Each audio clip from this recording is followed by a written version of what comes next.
like it. You want a podcast like it? Podcast like it's 1999. Podcast like it. Just podcast like it. Podcast like it's 1999. Podcast like it. You want a podcast like it's 1999. Welcome to Podcasts Like It's 1999. I'm your host, Phil Iskov, and with me today is Talia Tabin, writer, actor, creator of the podcast Friends Talk Frasier.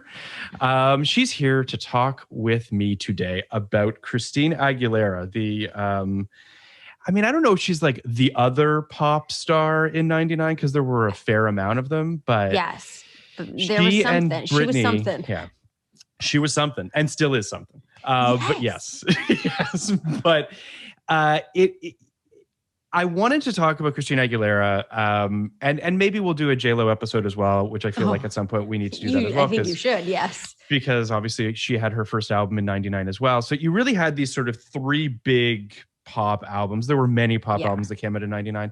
But in terms of sort of, I hate the term diva because it has a negative connotation to it. Right. But this does feel like they were the three female individual pop artists that felt like they were birthed in 99. Yeah. So I wanted to talk with someone about this, and you were kind enough to come on to talk with me about this. I'm so happy to be here. Thank you for having me. Please. So I want to kind of rewind a little bit. I want to take us back to where Talia was in 1999 and how Christina Aguilera came into your life. So walk us through that. Okay. So 1999, I was either 13 or 14. Okay. And I am currently recording this from my parents' house. And so I was here in my parents' house in Northern California, Palo Alto, California. And I'm assuming I was like in 8th grade. And just a little bit about me.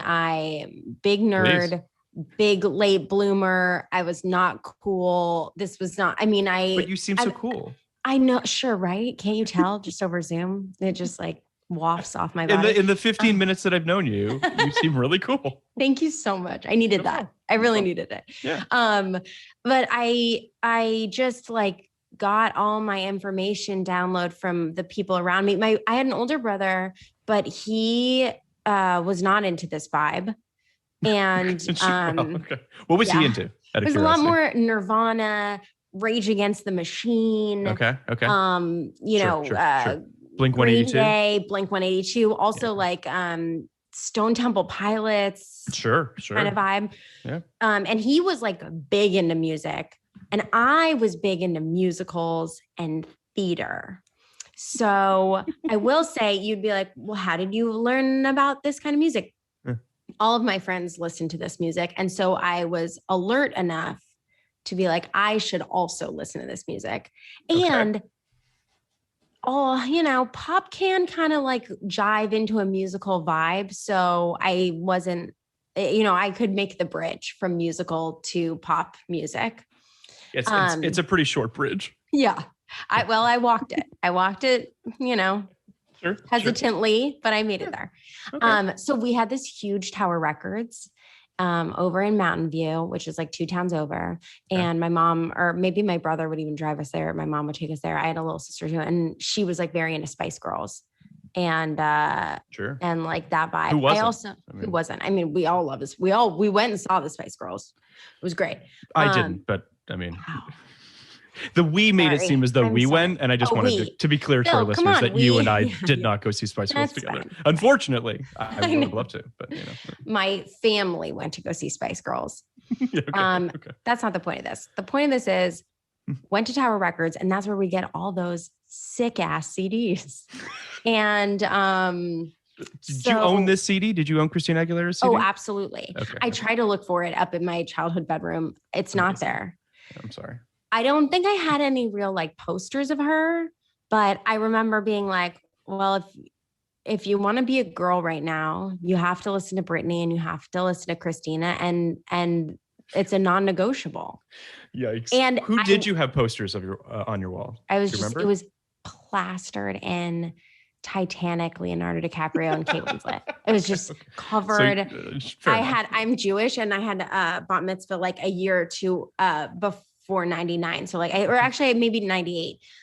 And my dad he told me later, he was like, I was gonna get you a Leonardo DiCaprio impersonator because I was like so deeply in love.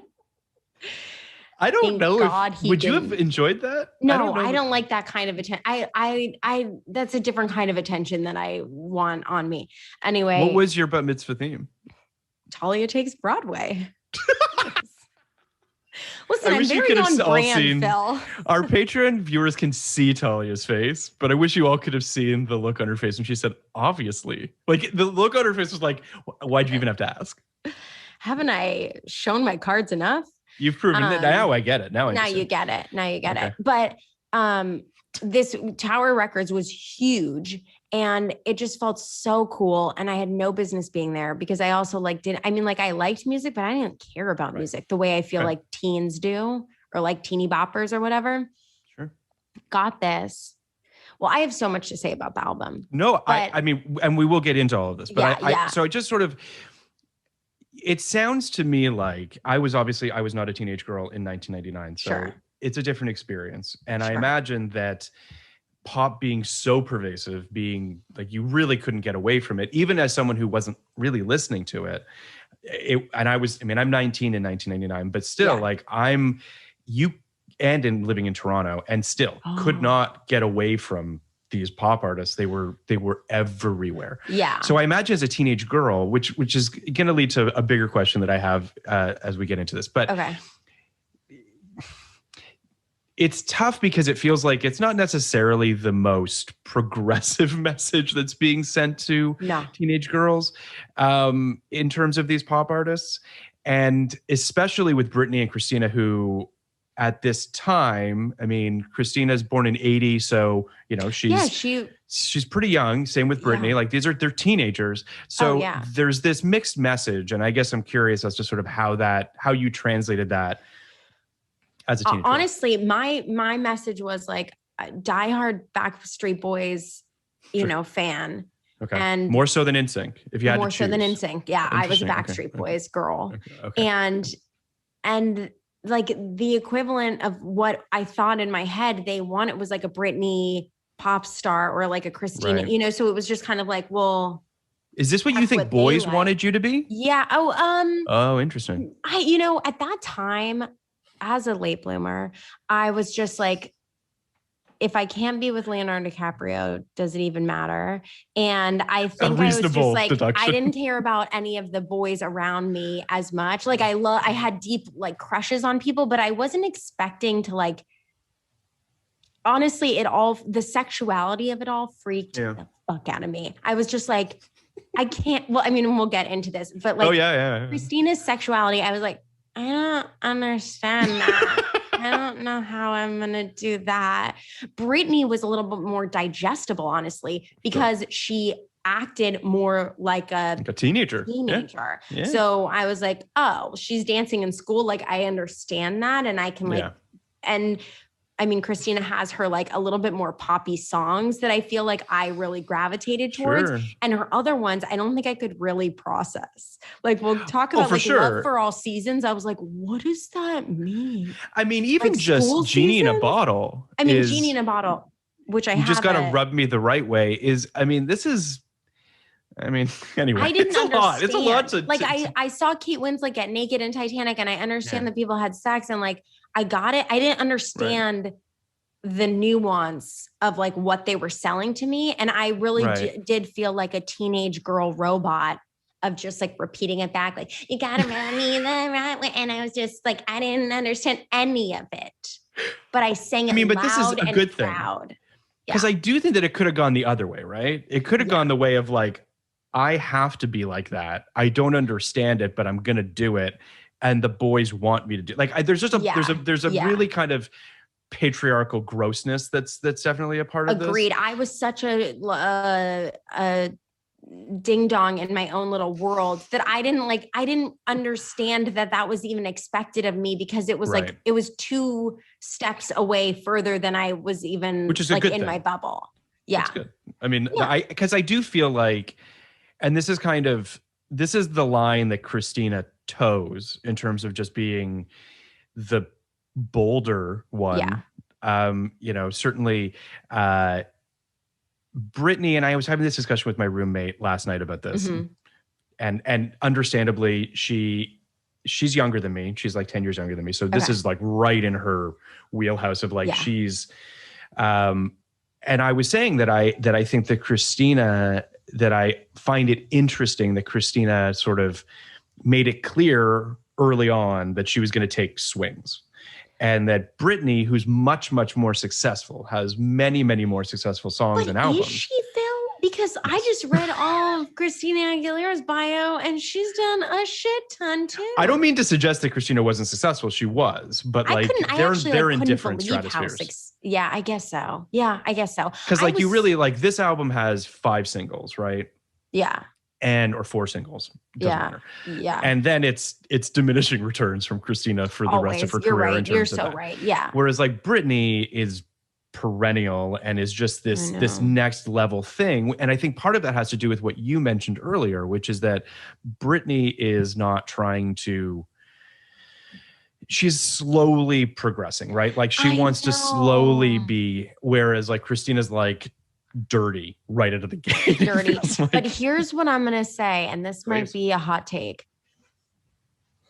I think. Yes. Oh, I'm scared to say it. I love Britney Spears. I love Britney Spears. I think Britney Spears, I think I know what you're going to say, but I'm. But Christina Aguilera is an artist and she has talent in a way that Britney Spears couldn't touch. So I kind of equate this to, when the whole Twilight phase was going crazy and everybody was like, Kristen Stewart, oh my God. And she's in this, and like teens were going bananas over her. Yeah. So I was acting at that time and I had acting teachers and, give me stuff. I was like kind of her vibe like at that time. And I had like the long hair and I was super pale and whatever. And I was like, as opposed to now, where it's medium length and I'm still very pale. So everybody said, why did Kristen Stewart, why were these kids like so hysterical about it? It's because she did so little that you were able to put your own emotions onto her, right? So as an actor, she was not making big swings. She was allowing you to put your stuff onto her. I feel like that's a similarity with what happened with Britney Spears, which was like Britney was not singing crazy. I mean, she was dancing like a hot, sexy thing. She was such a good dancer and a really good performer, but she didn't like put her, I guess her opinion as much on it or like herself. And I feel like Christina Aguilera was like, I'm an artist. I'm going to sing my pipes out. I'm going to like do all my jazzy R&B stuff that might not be for the mainstream. I'm going to like do anything I want to do. And I was reading about her before this and she fired her manager and was like, I got to have complete control over all this. Not to say that Britney didn't want control. I just feel like there was I think you're tapping into something that first of all, I agree with you. There's a couple things that I want. The first is, I love that you think that, and I love Kristen Stewart. I want to be fully, I want to be abundantly clear that I think Kristen Stewart is one of our best actors right now. I love her too. That being said, I love that you think she's not doing much, like that it was a conscious effort. There's not much to Bella Swan. Like Bella Swan's not a particularly interesting character or a particularly rich character, in my humble opinion. No, but even the book. I read all the books and then I've seen all the movies and it's really, I get that there is not much to do, but I felt like she shrank even more. Like we've seen her on camera. Sure. I felt like she but do we think that that's I guess and came to work. Well, I would argue everyone did that in the entire Twilight series. That's fair. Yeah. This is all just a way of saying that I think it's interesting that your takeaway, and I don't think it's necessarily wrong because I do think that people did this. I just don't know that it's necessarily a concerted effort from the people involved on a directing or an acting level. I think that they basically were like, we're going to do the books and that's what we're going to do. And there's just not a ton here. and people love the books and they're going to love the movies. And that worked like gangbusters. Yeah. And there's also now like a reclamation going on the Twilight movies. I don't know if you've noticed this, but No, like I don't everyone know. now there's like an ironic love that's come back for these movies. And it's a whole thing that's happening. All that being said, on the Britney side, yeah, I think what you're saying is absolutely true. And I think it's more about, and I'm sure you've seen the Britney documentary, which was upsetting. Of course I have. Very upsetting. Right after I watched the Tiger Woods documentary. Did you watch that one that's too? a real double bill you had for yourself. It was a big Saturday night. Yeah. But I think that Britney's a product more than Christina is, right? Like she's a construct and she's been built in sort of some weird, company. And I think that you see that in obviously, unfortunately, what's happened to her personal life. And and that's the biggest tell, right? Whereas Christina from Staten Island, I don't want to project too much, but like there's a little bit of like, it's my way or the highway. And she really took control. Yeah. She took control. And to me, in all honesty, I hadn't kept up on her career since 1999. I mean, I had seen, obviously I know Dirty. I know, Moulin Rouge. I know her other ones peripherally, but to read all about the stuff that she's done and how much she's like stayed relevant and current and in the mix as a working artist, I'm like, oh yeah. Cause you love your art and you're extremely talented and you like know music in a way that most people will never understand. And I was just very impressed. I will say this. We did an episode on Britney Spears on Baby One More Time, which feels like, which also came out in 99. And we talked about about Britney in general. That episode was recorded, I don't know, a million years ago now. I really have no idea, no sense of time. But we did talk about that. And I don't want to make it seem as though Britney was autonomous and didn't have any control over her career. That's very much not the case. She knew exactly what she was doing. Yeah. She was just playing a different game. And I also just want to say too, like, I'm not pitting these against each other, these two people against each other. It's not about who's better, who's worse. I think they're both obviously icons in their own way. Agreed, 1000%. But I do think they're playing different games. That's all. They're playing different games and they're playing different games at the same time. And it's hard not to a little bit compare and contrast, even though that sucks. Yes. But you know what? We compare and contrast Backstreet Boys and NSYNC, so we're fine. Well, that's actually a really interesting question too. We will eventually get around to doing some sort of a Backstreet Boys NSYNC episode because it's inevitable. But I do think that they are also doing different things to some degree. They're in different lanes. I think that with Christina, however, it really comes back to what you're saying in terms of just talent, right? Like pure pipes. She has a better voice than most of her contemporaries. I don't know that it's necessarily weaponized in the way that it could be. I listened to this album from front to back yesterday. Perhaps for the first time in my entire life have I done that. Because there's a bunch of snoozy songs on this album, in my opinion. Towards the end, we're just falling asleep here. Christina, wake us up. Yeah, I was like, it's a lot of just like, she's got a hell of a voice and we're just going to kind of let her go. And there's just not all that interesting songs personally to me. Let's give a little bit of context to Christina Aguilera, who was born, as I mentioned, in Staten Island on December 18th, 1980. She's the daughter of a musician, Shelley Lorraine Kearns, and a United States Army soldier, Fausto Xavier Aguilera. He was born in Ecuador. Her mother was German, Irish, Welsh, and Dutch. She moved around a lot because of her father's military service. She stated that her father was physically and emotionally abusive to her, which isn't great. Read that, and I don't love it. It's not a good look. To cope with that turbulent household, she turned to music as a form of escape, apparently. They eventually divorce. Her parents divorce. She moves in with her younger sister, Rachel, and her mother moved to Rochester, a suburb. I also just say I also have a younger sister named Rachel, so I felt an immediate connection to Christina. No, I mean, you guys are basically the same person. Yeah, that's really what it comes down to. Her mother remarried after years of estrangement. She, I guess, reconciled with her father in 2012. She was inspired to be a singer, won her first talent show at 8 with a rendition of Whitney Houston's I Want to Dance with Somebody Who Loves Me, a great song, which I'm sure she nailed. Right? I'm like, I want to see that video. I'm sure she was absolutely amazing. I have no doubt. Basically, she grew up in Pittsburgh. She sang the national anthem, Star Spangled Banner at a Pittsburgh Penguins game. She sang it at a Steelers game. I mean, she's sang it at a baseball game. Like she's a big deal. She clearly had a talent well beyond her years, very early on. Yeah. I don't know, the turning point, or a big turning point, is when she auditioned for a role on the Mickey Mouse Club, which she didn't meet their age requirements, but she joined the series 2 years later. And fellow cast members included Ryan Gosling, Kerry Russell, Britney Spears, and Justin Timberlake. I mean, who was the casting agent on that? The casting director, crazy, right? Just crazy. A genius. Just an absolute genius. Yeah. Then in 98, she's approached to have a recording contract. She signs with RCA. Who told, basically, long story short, she does a cover of Whitney Houston's Run to You for Disney in the hopes that she would get to sing Reflection, which is the song for the animated movie Mulan. That song is on her album. Oh, yes. As well. It was, so she was selected to sing that. Song was recorded in June of 98, charted on the Billboard Adult Contemporary chart at number 15. Then she records her album. Yeah, that was interesting to me. Yeah. Because I just knew it as like being on her album, and I didn't realize like really that's how she got her album.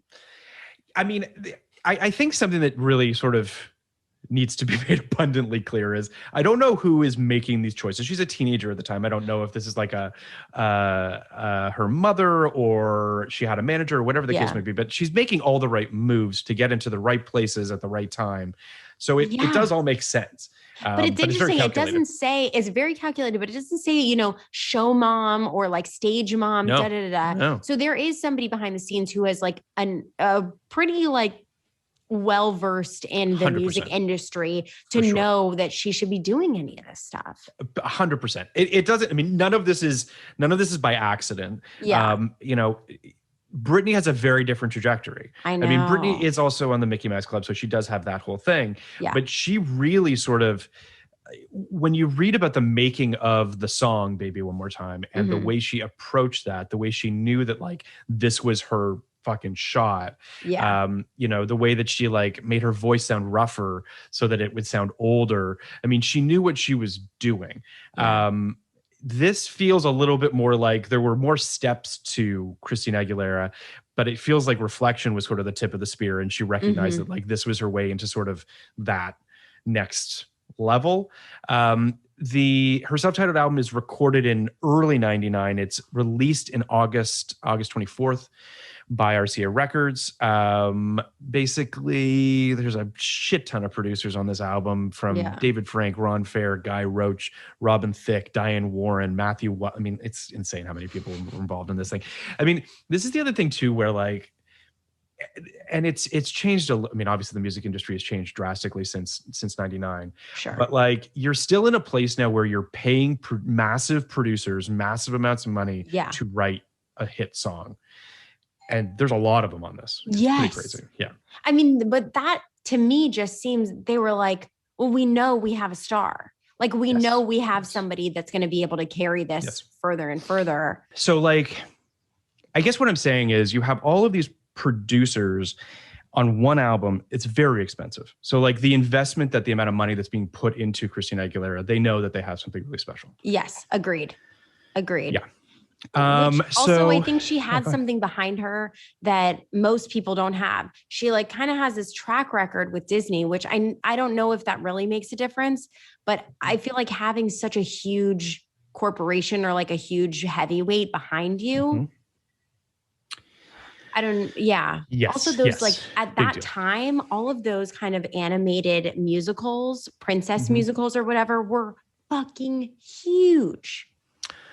Yes. Well, I mean, Disney is Disney, and Disney is but I just mean like we're sort of this is post the quote unquote heyday of Disney, or at least of our generation, which is your Little Mermaid, your Aladdins, your Lion Kings. The bloom is off the rose on that stuff, and things are changing. And 98, you've got you've got Toy Story, you've got Pixar, you've got all that stuff that's sort of coming. So it's all kind of changing, but it's a big deal that she has all these producers that are behind her to do this. It's pretty crazy.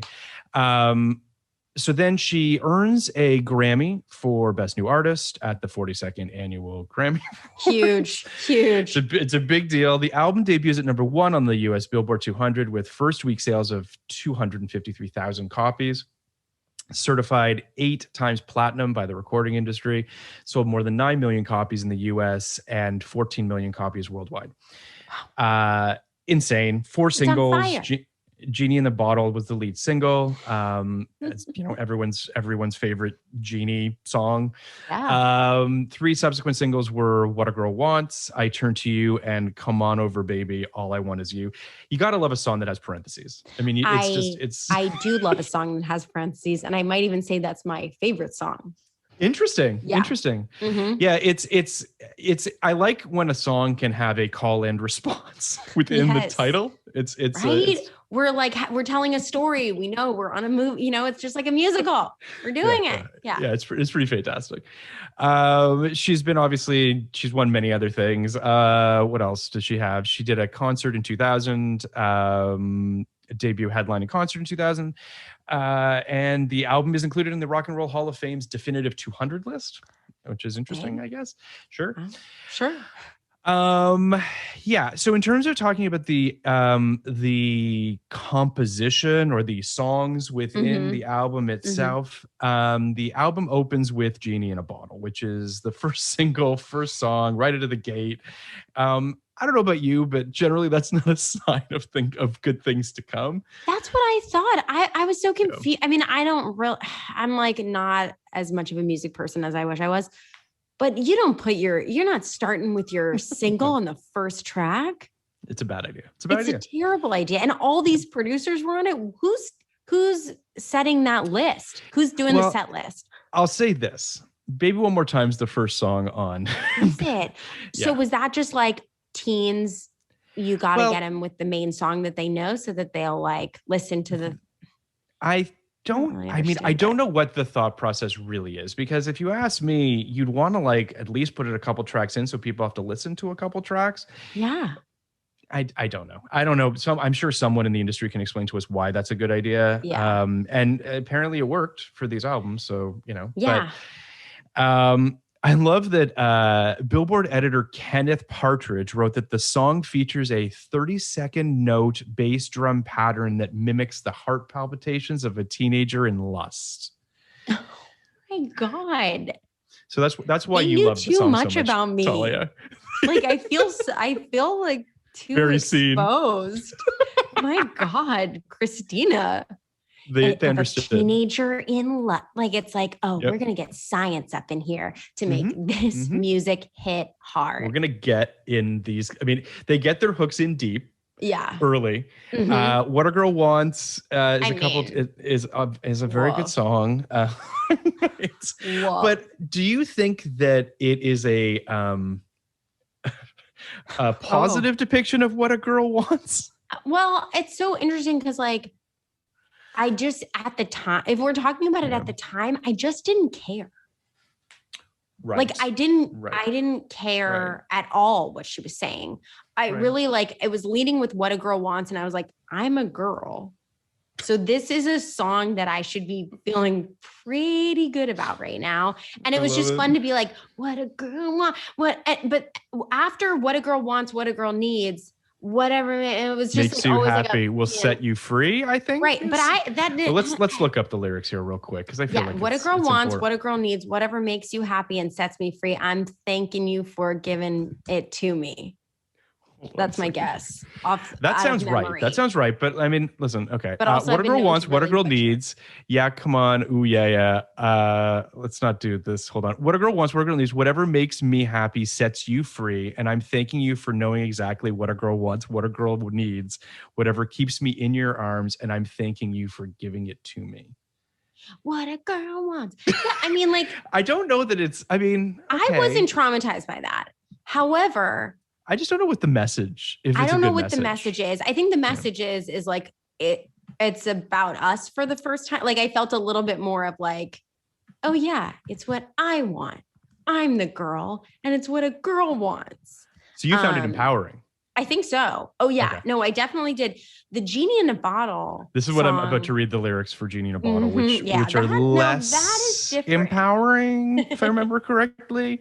Let's see here. I feel like I've been locked up tight for a century of lonely nights waiting for someone to release me. You're licking your lips and blowing kisses my way, but that don't mean I'm going to give it away. Yeah. My Like, body's saying let's go, my heart's saying no. If you want to be with me, baby, there's a price to pay. Yes. I'm a genie in a bottle. You got to rub me the right way. Yes. So I didn't understand any of that. Okay, like, good. I mean, I did. I got that it was like rubbing, but I was like, oh, like on her leg. Okay. Right. Yeah. I first off was coming off of Aladdin, and I was like, Aladdin was the shit. Genie in a Bottle. Here's a song for the girls to sing about Genie in a Bottle. I mean, I was so non-deep in any way. I was like, if anything, my feelings were just like, why don't guys like me? And I was like, well, maybe because you don't understand what's happening right now. Maybe you're not understanding the dynamics. But my friends and I think even at this age, we used to make up dances. Like that's what we did with our childhood. But this music video had a very I mean, this was a big music video, and it had dance moves that were, But we used to put on. We would make up dances, but we would also make music videos because my friends and I were just like obsessed with video cameras and editing and trying to figure out things. So we would make music videos to songs like this. Okay. And then we would make our parents watch it. And sometimes we would do performances. Like I'm looking at the living room area where we made up dances, to like. Do you have any of these? Do you have any? Oh, I have all of them. Oh like there's God. You really need to post one because we had the like big video cameras where you'd put in the whole tape. Yeah. Anyway, it sounds fantastic. But what do you do as a parent? Like watching your 10-year-old kid like grind on the ground and be like, you gotta rub me there, and then afterwards you clap and you're like, well, you've done it. I'm going to assume I'm not a parent. Yeah, I'm not either. So so I don't know. I'm sure Hunter and Stacey have many a story similar to this. They could tell us. I imagine that you are just happy that they're preoccupied for a couple minutes doing something that doesn't require much of you. And that you're just like, great, this was totally, I'm so happy. Come on over. All I want is you. The lyrics in this one are, hey boy, don't you know I've got something going on? Yes, I do. All my friends are gonna party all night long. Yeah. I know, I just want us to go. The fun we'll have. I wish you guys could see Talia dancing to this. So boy, won't you come? ? Mm-hmm. We will all party till dawn. Listen to me. All I want is you. Come on over, baby. All I want is you. You make me go crazy. All I want is you. Now, baby, don't be shy. You better cross the line. I'm going to love you right. All I want is you. Yeah. So this is where we're having fun, right? Like, see, this. You better cross the line. You better cross the line. Demanding. But in terms of talking about just like the song as a girl at that age, I was way more intimidated by Genie in a Bottle because like, how are you dancing to that? Like you have to be a good dancer to dance to that. And I wasn't a good dancer. So it was always like, I can't make my body look like a snake, And then with Come On Over, Baby, you were like, we got a good beat here. All I have to do is jump up and down and shimmy my shoulders. And I was like, this is my kind of song. Not lyrically, but from a dance moves perspective, it felt lyrically, I also felt like this was more fun. No, lyrically, I did feel like this was more fun because there was a little bit more of like we're at a dance, like a call and response of like come on over, and it's like, oh, I understand what that means. Like rub me till I'm happy. Like that. I was like, I don't understand that. But come on over to this side of the, this side of the dance floor or whatever. Right. That resonated more with me. It's interesting. I mean, I feel like listening to this album yesterday, it certainly felt more charged. Like it certainly felt more like sexually charged than certainly than the Britney album. I also remember, and I'm sure you remember this too, which is, wasn't there a Eminem lyric about how Christina Aguilera gave him a blowjob or something like I that? think so. I mean, he has a lyric about everybody from that time, like a pretty mean, Also true, insulting lyric, taking them down. So yeah, I'm not surprised. I just remember, that because it felt like, I don't know. I remember, first of all, I wasn't the biggest Eminem fan, so I can't really say that like, but I just remember that sticking with me just because it did feel as though Christina was just older and more sexual and just doing things that were just She was so much more sexual, but also her, as we get into the album, I mean, later into the album, like those songs felt so much older, like more R&B. Yes. There was more of like a maturity, like that. Yeah. What's that song? I forget who sings that song. The Boys to Men, like I'll make love to you. And yes, we all like danced to that. There was like that kind of vibe, but she felt like that level as opposed to Backstreet Boys that were in sync, that were like bye bye bye. It just feels like a level of maturity. And if we can go to Love for All Seasons, please. He's like, go there. I'm living with my parents in 1999 thinking like you see people from September to June. And that's like when you see boys, and then maybe you meet a new boy in the summer, but that's it. So she's talking about like knowing somebody for a whole year, like she's living with them or something. It was too much for my brain to comprehend. It was too much. All the seasons? What about Christmas time? You've got to be with your family for Hanukkah. Anyway, it didn't line up quite, but they, okay, there's one, and I think it's I Turn to You. I'm about to drop another big bomb. Please. Doesn't that song sound so much like Celine Dion's, the song that Celine Dion sings for Up Close and Personal, the musical? I mean, the movie. Not the musical. I mean, Okay, hold on. Up Close and Personal is Michelle Pfeiffer and I know the movie, and I remember the music video. So there's what's the song? A really iconic Celine Dion song, and it's like, "You were my strength when I was yes. weak." Yes. Yeah. Of course. I can't remember. I need to remember what the name of it is. I'm looking it up. I mean, what's a chorus? But this Christina Aguilera song is dangerously close to it. Because You Loved Me is the name of it. Because You Love Me. Yeah. I Turn to You. It's like the same vibe. It does sound very similar. And it was like of that time. I feel like Celine Dion probably wrote it around that time. I don't know. Sure. It does feel, I think what we're kind of part of the, I don't want to say problem, but part of the thing about this album, because I don't want to say that there's any, like, whatever, is that she's 19. So she's quite young. Yeah. So there's this weird push and pull going on of like, she's got a voice of a woman in her like 30s. Yes. So they're giving her lyrics that sound like a 30-year-old. Mm-hmm. And then also mixed into it, you've got like this 19-year-old saying, rub me like a genie. So like, it's a little bipolar. It is a little bipolar. The beginning part feels like for the teens, and the second part feels like for the woman in her, the divorcee. In her 40s and the 90s, who's just like, well, my kids are at my husband's house this weekend, so I'm going to turn on the second half of Christina Aguilera's album and drink some wine and like use my vibrator and like go to bed. It's that's a good Saturday night. Saturday night. Yeah. It just wasn't computing for me. So also there's a Disney song on it. So then Reflection is also on it. Song. And then you're like, oh yeah, Disney, Mulan, warrior lady. It is strange because you just to read the track listing for you've got first track, Genie in a Bottle. Number 2, What a Girl Wants. Number 3, I Turn to You. Number 4, So Emotional, which is... Oh my God, so emotional. Yeah. Mm-hmm. Okay. Then Come On Over, All I Want Is You, then Reflection. So like you've got 6, it's very front loaded. Mm-hmm. Then Love for All Seasons, as you said, all of them? All of them? All the seasons? What a commitment. It is a commitment. I mean, I don't know that I don't know if I've met that commitment. And then Somebody's Somebody. Oh yeah. Mm-hmm. Which is an odd name for a song. I don't care for that song as well. Then the Robin Thicke banger, When You Put Your Hands on Me. Yeah. Then Blessed. Oh, which like well before her time. My God, if she released that song right now, it'd be huge.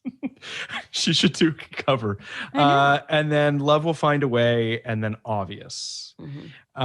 It should be said that I'm just looking at the writers of these songs, and there are no. Diane Warren's the only one who wrote more than one song. Every other song is written by somebody else, which is pretty nuts. Like, it's all over the map. How bizarre. So there's that. Then she did that tracks for how I feel when I listen to that album. Yeah, the whole thing feels like it was written by 12 different people. More than that, like 15 different people. There obviously were bonus editions of this, special editions of this album. The extended version, the extended album. Okay, see, I didn't do that. Well, you didn't need to. There's like a remix of Genie in a Bottle that's 6 minutes long, techno version that I didn't care for. You mean it's your ringtone now? That's what you're saying. I mean, I'm using it, and I will continue to, but I'm not going to be happy about it. There are some Mexican, Spanish, Argentinian, Chilean editions that have some songs in other. There's Genio Al Trapido, forgive me, I don't, which is, I guess, Genie in a Bottle, but in Spanish. That's cool. Which is cool. There's a Japanese edition where she did 2 bonus tracks, We Are a Miracle and Don't Make Me Love You, feels like a threat. Don't make me love you. She sings it through clenched teeth the whole time. Don't make me love you. She's angry about it, and she's like, don't make me do this. You'll regret it. So then, there's a million people that played instruments on this thing, a million producers, as we mentioned.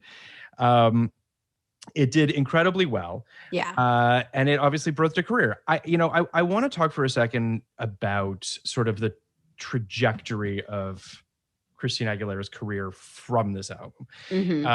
As I mentioned to you before we got on mic, I watched the video for Dirty for the first time probably since 2002. I felt scandalized by it, if I'm being completely frank. So sexy. It's an aggressive, assless chaps. Everyone's wearing assless chaps.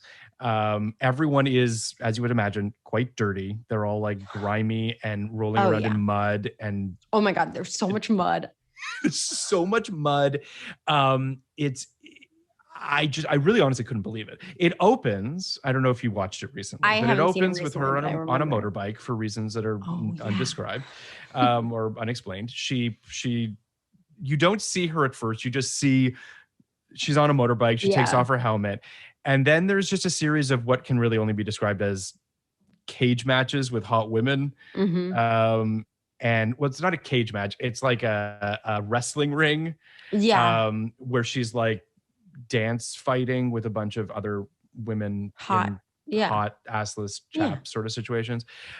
They're all rocking the unfortunate dreadlocks that existed in the early 2000s. Yeah, those were not for me. Though, I mean, I just couldn't pull it off. Like, honestly, I think why I have my thing with Christina is that I wish I was that bold. Like, I wish I was that sexually charged in the thing and free and doing her thing and being like, well, you know what? I just did that album and now I'm going to roll around in dirt and I'm going to make it all about sex and I'm going to be in your face about it. And it's like, fuck yes, you should be doing that. I'll say this. I remember, so this comes out in 99. This album comes out in 99. She kind of, I don't want to say goes away, but it's a pretty big gap, 99 to 2002. And I believe that, just let me confirm this because I don't want to be spreading, misinformation. But don't tell us lies. Yeah, I would not want to tell lies. Just looking at her discography. So she has her self-titled in 99. Then she's got a Christmas album that comes out in 2000 called My Kind of Christmas.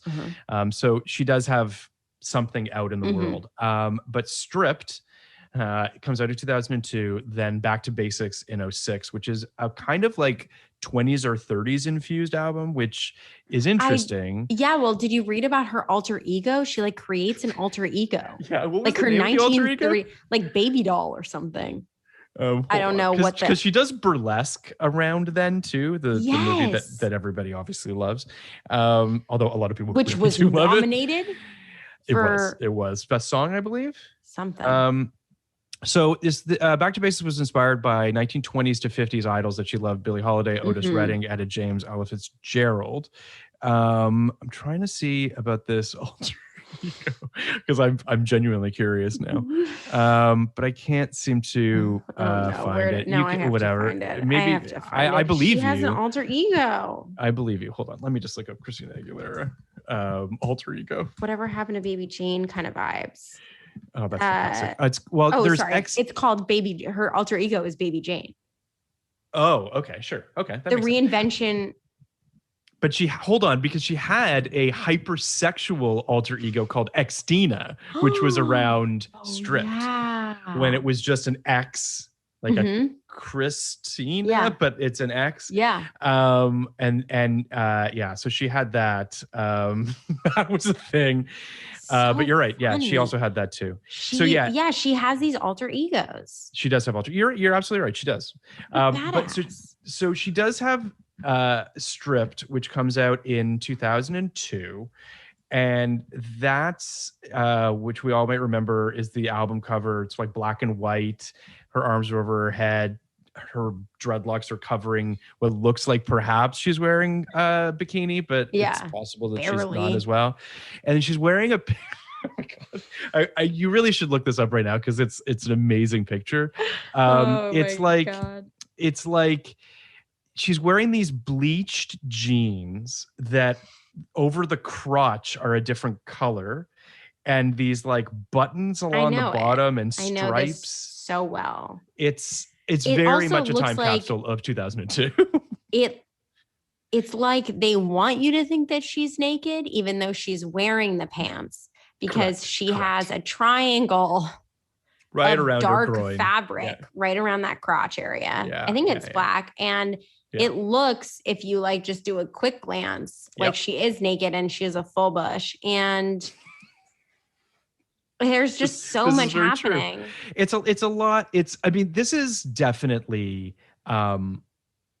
it's definitely her biggest swing, right? This is basically this is Xtina. She's like, fuck you, I'm going for it. Because I guess she feels like, and I don't know, I don't really know where else she could have gone, I guess. I think this is where she wanted to go. Yeah. And she wasn't gonna get more like basic, or you know what I mean? Like she wasn't going to get more broad, whatever that, universal. Yes. More universal. She was only going to get, for lack of a better word, like more specific or. Yes. Yeah. I'm fighting. So this album was a big album. I remember when this album came out, or I remember when Dirty was a big music video that was played continually. It was shocking and everyone was talking about it. Alicia Keys is a producer on the album. Oh, that's cool. Glenn Ballard is a producer of obviously of oh my God, Alanis Morissette's Jagged Little Pill. He was the producer on that. It had 5 singles: Dirty, Beautiful, Fighter, Can't Hold Us Down, and The Voice Within. The only ones I remember are the first 3, but Beautiful, I'm a sucker for that song. I think it's a great song.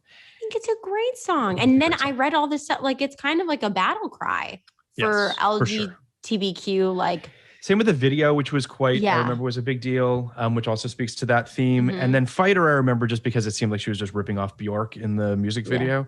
And I'm a very big Bjork fan. So I was just are. I love Bjork.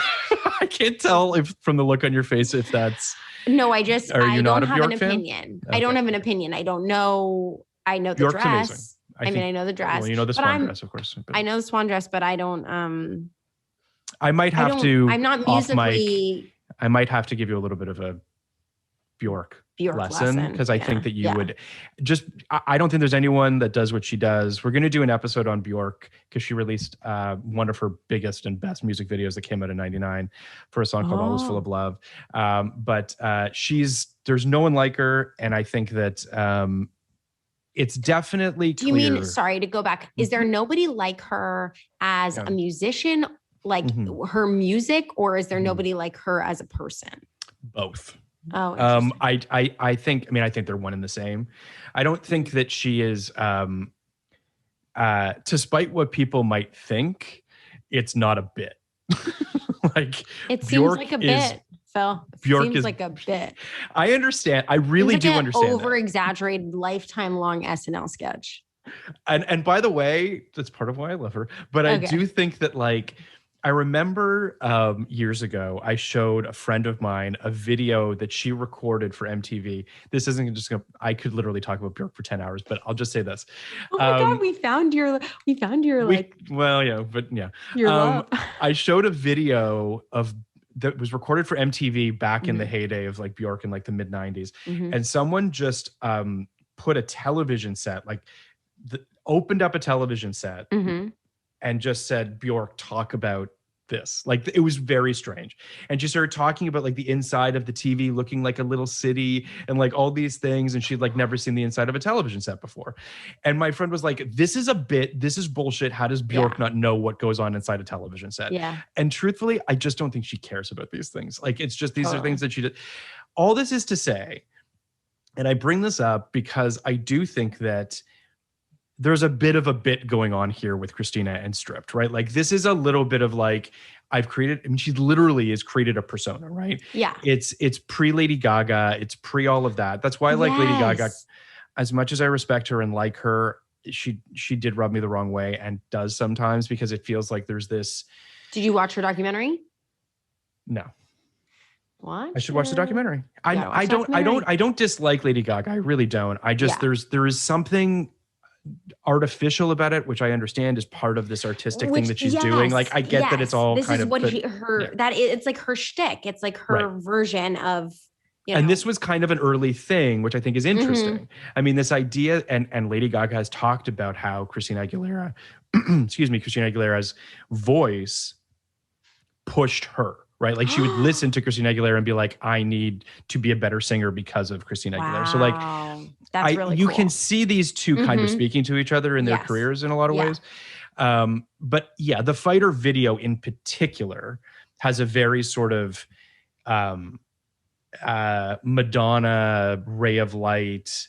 Do you remember that video where she's like on the beach and there's all like the black version, the different like black, it all kind of feels, and Madonna has talked about how she was influenced by Bjork at the time. So like, there is this kind of like thing going on.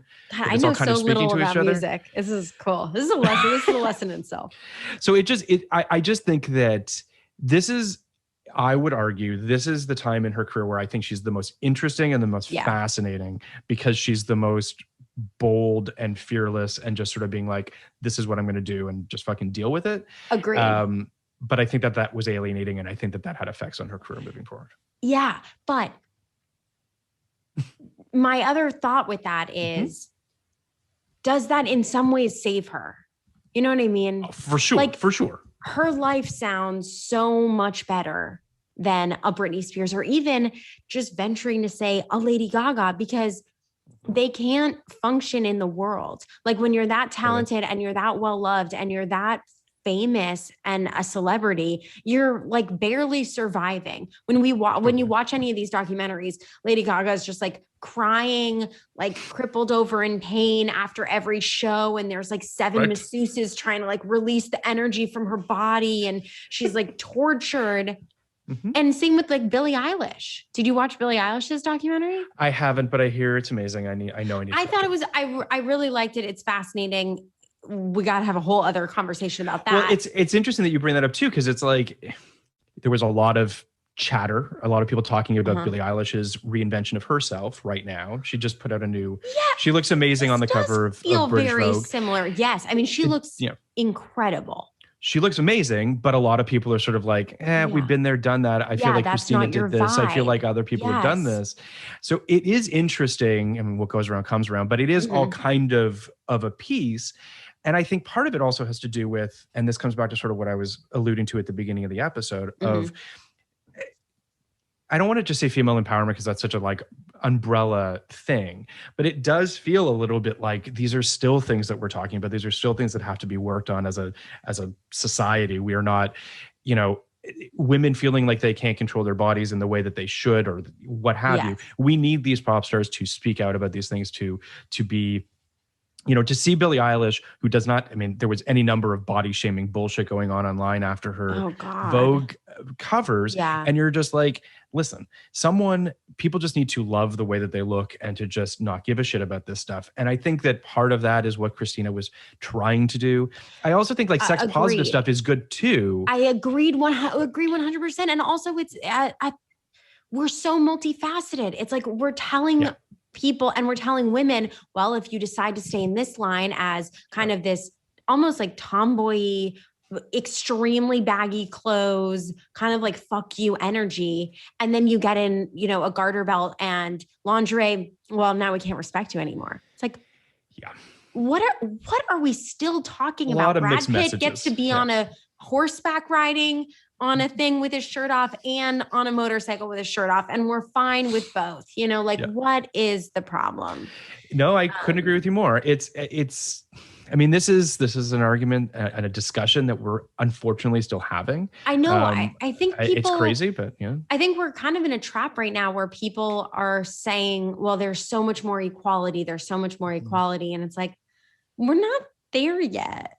I mean, women still aren't paid equal wage. So, I mean, what are we talking about? Just because we have a vice president who is female, we also had an African-American president and we, we still don't you remember when racism was over after Barack Obama was exactly. And was we elected?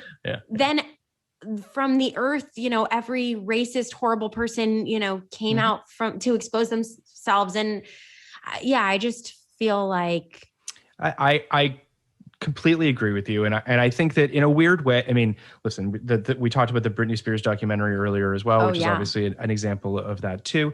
I mean, we're just, it's a slow fucking progress. It should be much faster. It's just, but I do think that a lot of these pop stars are a really positive influence if embraced in the right way. And unfortunately, your Bible thumping reactionaries and your far right wing, what have yous, are always going to take issue with this stuff because, they're empowering people that they don't want empowered. But I think that Christina Aguilera, did not have the footprint that someone like Britney Spears did. But she definitely had a footprint. She definitely had this really interesting career. She continues to have an interesting career. It's certainly not over. Another thing that we're talking about real quick is the Moulin Rouge song and music video, which was, everywhere in 2001. One of the most memorable songs, I feel like, I don't know how to quantify this, of the world. Okay. Yeah. I think that makes sense. I think it's just a really memorable song of the world. We heard it so many times. It was so big. I think it was a big song. I think it was a big song. That's what I'm trying to say. Yeah, it was a pretty big song. Everybody knew that song. And I feel like I was traveling at that time too. Everybody in other countries was playing that song. Everybody was, and she was such a big part of that song. I feel like no, for sure. Most people knew her name above other people's name in that. Well, yeah, quartet? I mean, that video. Was it 4? It was 4. Well, technically 5 if you include Missy Elliott, who was also in the music video. I would say 5. Because she doesn't really have any lyrics, but she kind of introduces it. She's just like an intro and an outro. Yeah. I watched the video yesterday, which I had not seen probably in a very long time. It's Christina Aguilera, Pink, Lil Kim, Maya, and Missy Elliott. I love this. And it is a lot. It's a lot. I mean, it's a perfect. I mean, I'm a big fan of Moulin Rouge. Love that movie. I think it's a masterpiece. We could talk about Moulin Rouge. It's tremendous. And that music video is sort of the perfect personification of the just the enormity of that, everything that movie is trying to do, right? To take all those artists who are all doing drastically different things, jam them together into a song, and it works, is a testament to what Moulin Rouge is doing essentially, which is taking all of these different artists and jamming them together into this amazing potpourri of musical influences. Another song. I mean, was I just such an uncurious child? Another song where I didn't know or care about the lyrics. I mean, I knew it was something sexual, but it's a cover. You know, it's a cover. I mean, I know it's a cover, but I didn't know that then. No, I was just Christina Aguilera wrote this song, you guys. She's so smart. She writes in different languages. 5 people wrote this song. So good. No, I mean, it was a big song. Watching the music video yesterday, something also became very clear what popped up. There were a couple things that popped up, but the first thing that kind of became abundantly clear to me is that everyone's opening for Christina Aguilera.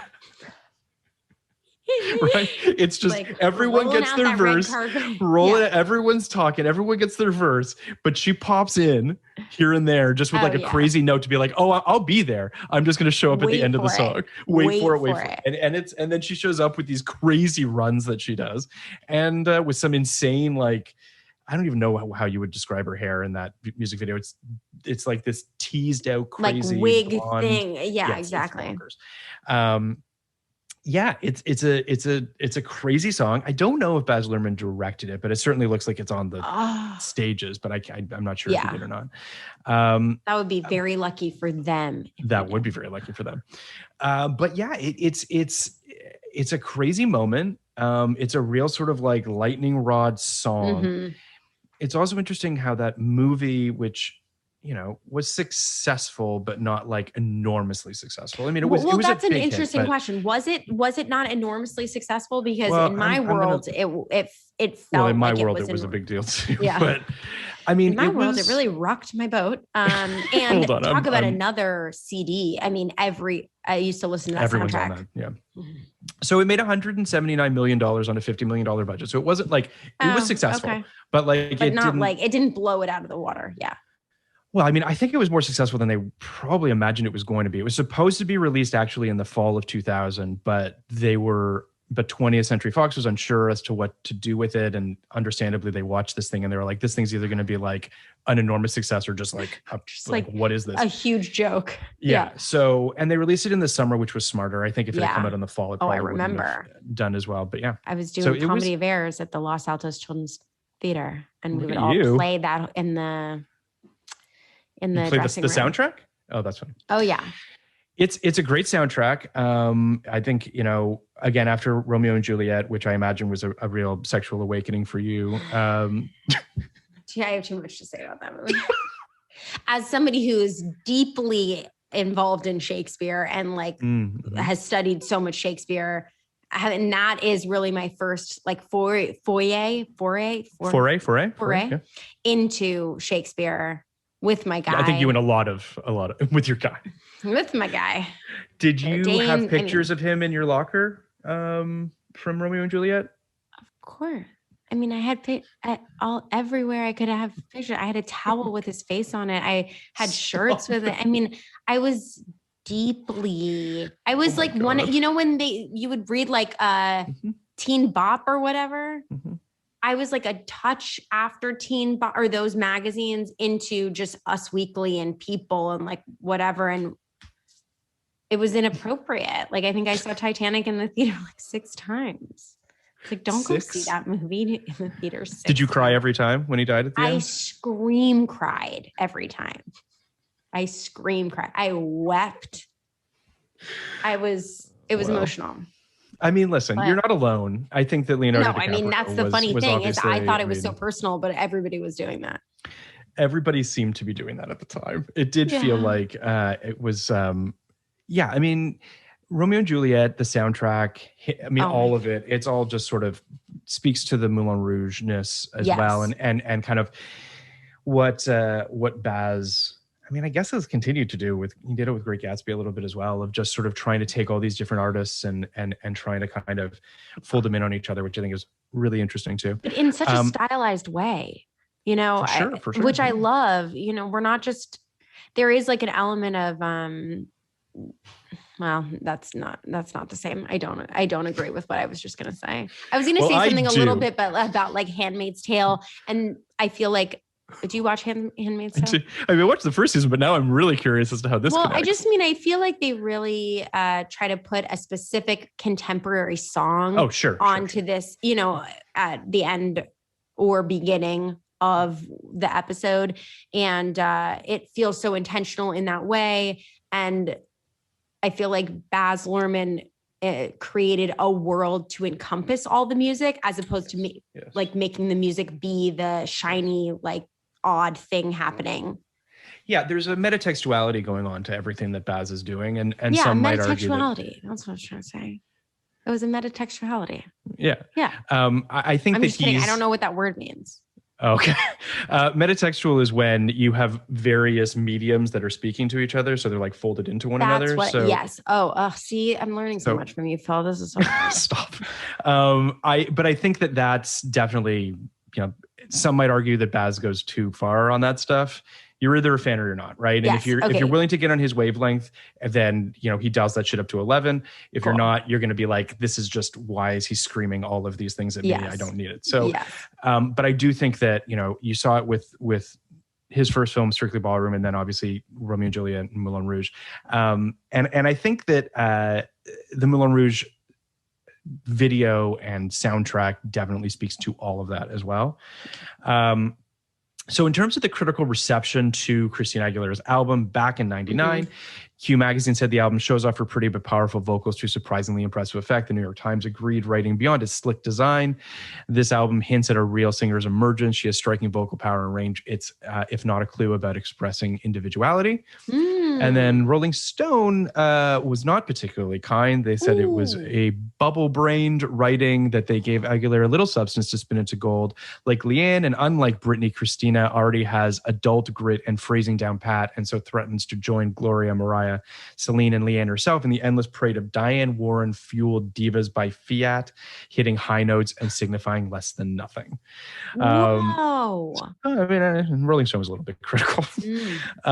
But yeah, so the album, as we mentioned, debuted. It dethroned Puff Daddy's Forever from the top of the Billboard charts. In its second week, it fell to number 2. Obviously, we mentioned that it sold a shit ton of copies. Internationally, it remains Aguilera's best-selling album. In terms of the legacy of this album, I would say, I don't know. If you did a poll, if you stopped people on the street to name like what's Christina's biggest song, or what is the song that I imagine Genie in the Bottle is still number 1. I mean, I don't know. Do you think that's 1000%? Right. It's also so specific. Everybody can remember the name of it. With her other ones, they're like, specific. The other ones, it's like, oh yeah, it's that like baby wants some, I want you to want me, whatever, with everybody's music. But I'm a genie in a bottle. It's like, oh yeah, that Christina Aguilera song. It was a number 1 hit, as we mentioned. It became the third female artist. She became the third female artist in 1999 to top the Hot 100 chart with her debut entry behind Britney Spears' Baby One More Time and Jennifer Lopez's If You Had My Love. Oh, love J-Lo. Well, a lot's happening with J-Lo right now, so it's my phone's blowing up. J-Lo and Ben are potentially back together. Are they back together? Is that official? Is it for real though? Page 6, they apparently just went to Montana for a weekend together. If those two get back together, have they learned nothing? Like, what's happening? Say, no, they haven't. They have enough money to just keep doing it. Like, if those two get back together, I'm all for it, just to be abundantly clear. Yes. But what is happening? It's insane. We're going back in time.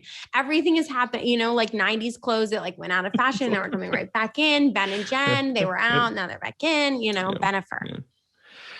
Was Bennifer was I don't know. I think Bennifer was Jennifer Gardner.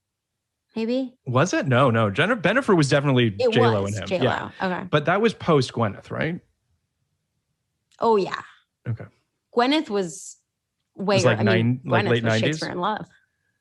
Of course. Is Shakespeare in Love a 1999 movie? 98. Close. Damn, so we just close. missed it. Oh well. Just missed it. We'll never talk about it. We'll never talk about it. But listen, Jennifer Lopez's If You Had My Love is a great song. Yeah. I imagine that's a song that you probably danced to in front of your parents. Oh my God. Absolutely. Me, Julia, Kristen, and Kate. Just amazing. That sounds great. And then Talia on the end of it. No, I got the least 1985 name. There was a lot of like I guess why Talia? Talia Shire. Of course. Godfather. Great. She's amazing. She's awesome. amazing. They were just like, actually, I think it was from Rocky. I think they were like, my parents were very into like watching the credits and they were like, oh, Talia Shire, Talia, we like that name. And I was like, It is a great, nice nobody's name. going to know how to say it. No, I mean, now I guess, do you get a lot of Talias? Yeah, I got a lot of Talias. I got a lot of Talias, which actually is how you pronounce it. Yeah, that's how you pronounce it in That's crazy. Well, there's a Mexican singer named Talia. Okay. So I have a lot of people who are Mexican who will be like, oh, Talia. And I'm like, I wish I was the singer. But I don't care anymore. Now people can say, what is your name? And I'm happy to tell them. But as a kid, whenever a substitute teacher would come in and they would read down, I would just start sweating and be like, oh God, they're going to get to my name soon. And they're not going to know how to say it. And I'm going to have to correct them. But now I love it. So don't feel bad. I mean, God, the days where like, that was the worst thing. Like when you think about when I think about the things that I worried about in high school, I'm just like, what the fuck are you even talking? I know. It's crazy. So insane. But I've been doing a AFI movie club with friends over the pandemic. And so I've watched Talia in both Godfathers and soon we'll be watching Rocky. So she's amazing. She's amazing. And she's also, is she Nicolas Cage's aunt? Is that right? I don't know about Nicolas Cage, but she's Jason Schwartzman's mom. Schwartzman's mom. Interesting. And okay. And Coppola's sister. Yes. Yeah. She's great. Yeah. She's great. So while listing the 100 greatest singers of all time, Rolling Stone placed Aguilera at number 52, placing Genie in a Bottle as one of her key tracks, blah, blah, blah.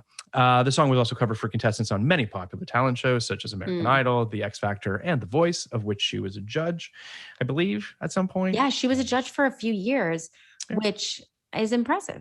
I think you got to have like good musical knowledge to be able. Listen, Christina Aguilera is a national treasure. Thank you for saying that. We should all, recognize how, not just how tremendously talented she was, but she pushed a lot of boundaries. She pushed a lot of, I imagine a lot of people into feeling a lot better about themselves and about their body. Exactly. And I think just gave gave probably girls of that time or women of that time, like somebody else who they might relate to more than a Britney Spears, which I think is great. For sure. Yeah, I imagine that was probably, it seemed like that was her modus operandi in her career, which is that she didn't want to be boxed in and she didn't want to do the same thing twice. And, more power to her for it. I think that a lot of people in this industry, could stand to learn a thing or two about not repeating themselves and just trying to, make as much money as they can off doing the same thing over and over again. Yeah. That's not shade towards any artists that do that. They should do what they want to do. But, I think I think she was bold. Yeah. I think it was really cool. So. I was happy to go back and revisit all her stuff. I was like, look at you, Christina. Haven't thought about you in 25 years. So it was good. Jeez, yeah. Well, this was a blast, as I knew it was going to be. This was so much fun. You're going to come back again in the future for future things. I can't wait. Future television shows and other movies and the like.